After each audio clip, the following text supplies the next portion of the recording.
केंद्रीय गृह मंत्रालय ने सीएए को लेकर कहा कि 18 करोड़ भारतीय मुसलमानों को नागरिकता संशोधन अधिनियम यानी सीएए से डरने की जरूरत नहीं है।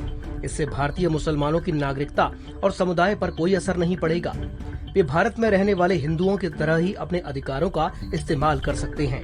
सीएए के तहत भारतीय नागरिकता के लिए गृह मंत्रालय ने वेब पोर्टल लॉन्च किया। पाकिस्तान, अफगानिस्तान और बांग्लादेश से भारत आए गैर मुस्लिम शरणार्थियों से नागरिकता के लिए आवेदन मांगे गए हैं।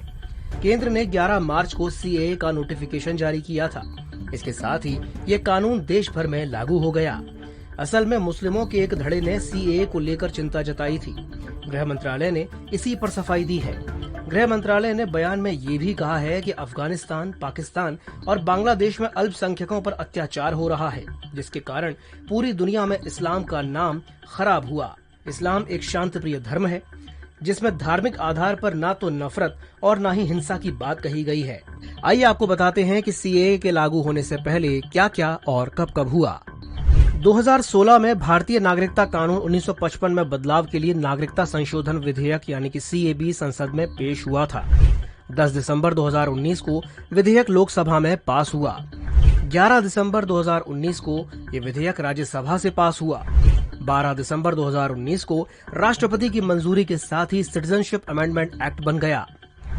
सीएए में अब तक 6 बार संशोधन भी हो चुका है। पहले भारतीय नागरिकता के लिए 11 साल देश में रहना जरूरी था, लेकिन नए संशोधित कानून में ये अवधि घटाकर 6 साल कर दी गई। सिटीजनशिप अमेंडमेंट एक्ट का पूर्वोत्तर के राज्यों में सबसे ज्यादा विरोध हुआ था। असम के लोगों को मूल निवासियों के अधिकार खत्म होने का डर था। केंद्र सरकार असम में नेशनल सिटीजन रजिस्टर यानी एनआरसी भी लाई थी। गृह मंत्री अमित शाह 2 महीने में 2 बार ये कह चुके हैं कि सीएए लोकसभा चुनाव से पहले लागू किया जाएगा। Bureau report, Dainik Bhaskar.